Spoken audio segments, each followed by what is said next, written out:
Hi everyone, and welcome back to my channel. It's me, Megan, and I'm back with a library book haul predictions revealed video where I'm going to be talking about my last 4 library books. And these were them. Alright, so overall consensus, not bad books. None of them were like super earth-shattering 5-star reads, but we had some good fun times. So the first book I read was Broken Beautiful Hearts by Camilla Garcia. That's this one. And okay, so I was so dead set on rating this 2 stars for the longest time because I really had a hard time connecting with the characters. So the premise too, but the premise is that the main character finds out that her boyfriend is doing like drugs for sports. That the terminology is eluding me right now, but he's basically juicing up. And when she goes to confront him, he's really aggressive with her and telling her that she's lying. And then he gets so angry he pushes her down a flight of stairs. And then he goes, "Oh, I never pushed you." And then he has basically the whole little town. Well, I guess it's not a little town. They're in Washington D.C., but he has like their community like against her basically, and then like people are like giving her death threats and everything, saying that how she's lying, and even her best friend, who happens to be, like her brother is the guy that her best friend is dating. So even her best friend is like, no, like I believe my brother, I don't believe you. So she ends up moving to Texas, like a small town, to live with her uncle. And I think, and like there is where she really, I feel like, learns to be herself. Um, I found that she was just a really like, I don't need anybody's help. I don't know. And I understand that she went through trauma, but oh, she was got really annoying to read because she was like that.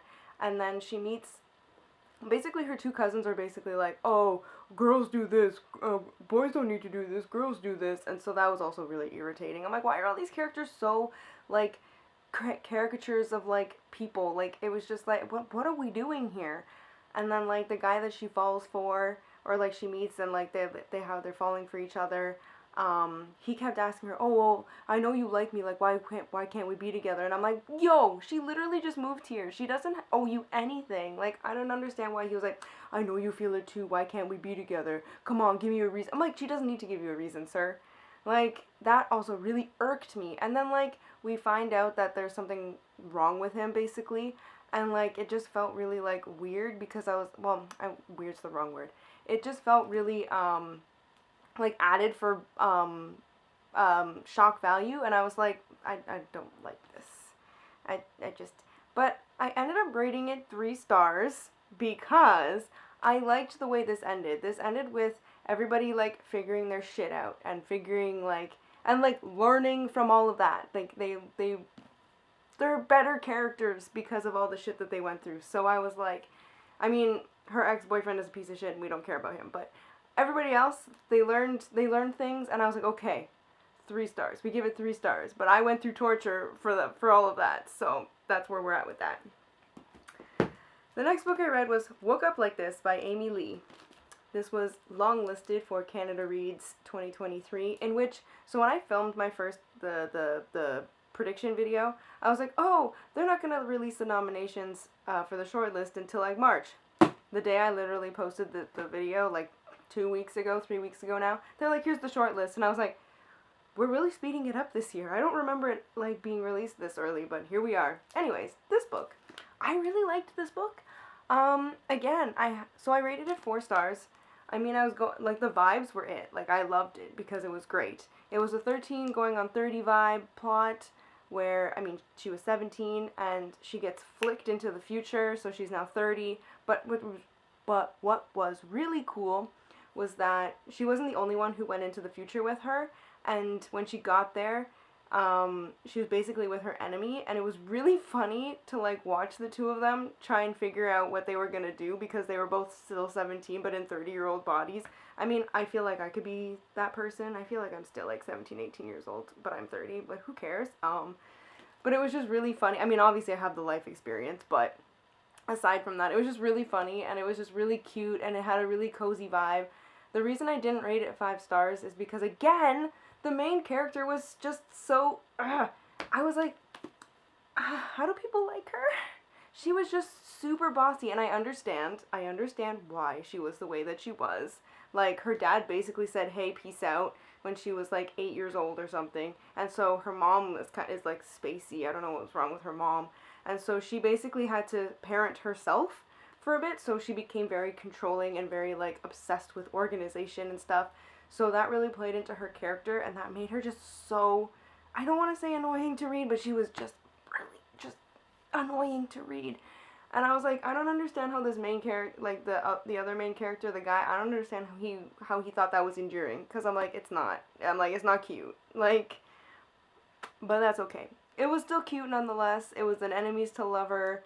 The banter was great. I enjoyed reading it. It was such a fast read. I wish there was more, but that was my take on this. It was a lot of fun. I really liked this, and I'm really glad this was put on my radar. The next book I read was Bad Creed by Jessica Johns. This is now shortlisted for Canada Reads 2023. I didn't like this one as much though. So I rated this 3 stars. What I appreciated about it, I enjoyed the look on grief, because this family is grieving after the loss of not one but 2 people that were very, very close to them, and so it showed grief, and it also interwove the Cree folklore. So this has to do with the Wetago. I actually googled it before I started this so that I could explain, because I've actually read other books. Like, so I've only ever heard it called the Wendigo, but in Cree they call it the Wetago. And it's basically like this being like inhabits either dead people, or they can have like a human host, and they basically end up killing that person, and then like it has cannibalistic tendencies, and it goes after the people that are in your life. Like, it was trying to lure the rest of her family. Like, so they had taken one person, and it was trying to come and get the rest of the people, and the way that it was doing it was like in these dreams. So our main character, she hasn't been home in like 3 years. She moved away after the passing of her grandmother, and she just like, she couldn't take the grief, so she left. And then when her sister passed, she didn't even go back for the funeral. She's like, no, I can't go back. But then all of a sudden, like a year later, she starts having these dreams about crows. And when she wakes up, she's holding things from the dreams, and she's like, what is going on? She's like, I am scared. And that's what leads her to contacting her family again, because they might know what's going on. And so when she contacts them, and she's again another character who I was like, come on, stop being like, not annoying, but like, she was so hesitant about asking for help, and I was like, girl, come on, you can do it. And she did. And when she goes to ask for help, she actually learns that she's not the only one in her family who's been dealing with dreams and has like not issues with dreams, but like she found out her twin sisters shared dreams. Her mom had things with dreams, and so she's learning this as she's going back home and processing the grief, and she's processing all of the stuff. And so it's up to her and her other sister and her cousin to kind of stop this Wetago that's kind of taken over their little town, their community. So I really liked all of that. I thought it was really good, but my goodness, I didn't connect with the writing. This was a really slow-paced book, and I mean, it really took in, and you really were able to grasp what was going on, and like, it was very well written. But I felt like it's not a very long book. It's like just shy of 300 pages, but I felt like I was slogging through it, and I was like, oh, is it over yet? But it was also very mysterious, because I was also like, what's gonna happen? What are we doing? How are we gonna get here? I was like, I'm very curious, but I couldn't give it 4 stars, even though there were elements that I really, really loved. It didn't hit it for me to make it 4. It was just a 3-star read. Maybe 3.5 if we're going to be very technical about it. Then the last book I read was American War by Omar El Akkad, in which I learned that I read one of his books like 2 years ago for Canada Reads, and I was like, oh, the name didn't pop into my head. It was only when I was looking on Goodreads, I'm like, oh, I've read from this author before. So this book is about a war that happens in the United States in about 2075. So basically, you have all of the U.S. and then like states of the like Atlanta, like the southern states, they have broken off, and like they're their own separate. They're not even part of the states anymore, and they're at war with each other. And there's just a lot happening. I rated this 3 stars. This was not my cup of tea. I didn't really enjoy it, but I also thought it was really well written, and I thought it had a lot of potential, but it just didn't hit it for me. And I knew going in, I'm like, it's an American War, and I was like, this might not be the book for me, but I was like, I'm gonna try it anyway. I liked that the main character was really like, she was like, I want to call her a force. She was a force. She was a punch. She was really a force to be reckoned with, but she was very, like, I don't know how I want to word this, but like, she was very aggressive in her thoughts and in the way she went about doing things. She was very one side, like, she leaned very far to one side. Like, she was like all the way over here. Like, there was no middle ground for her for anything. She was always like, and then she went to prison for the things that she did because like she was just so onto the one side. But and I found it really interesting. So it's basically we read about her mother because it starts when she's about 6 years old, and then so we read about her mother, and then it kind of transitions into her and her young years, and then her and her teen years when like the war really breaks out and she's like figuring out what she kind of wants and stuff, and like where she finds herself in the war.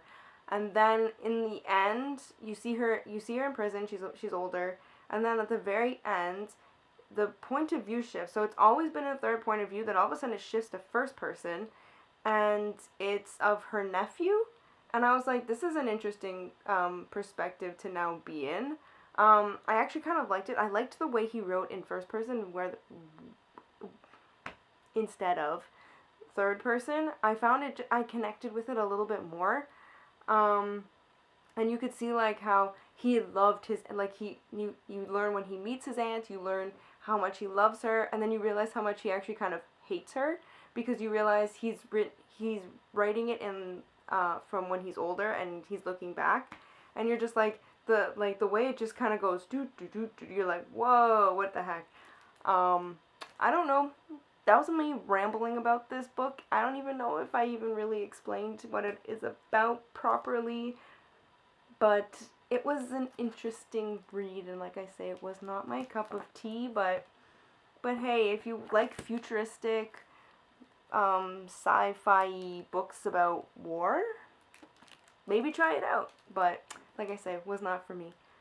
So we had a collection of interesting books this time.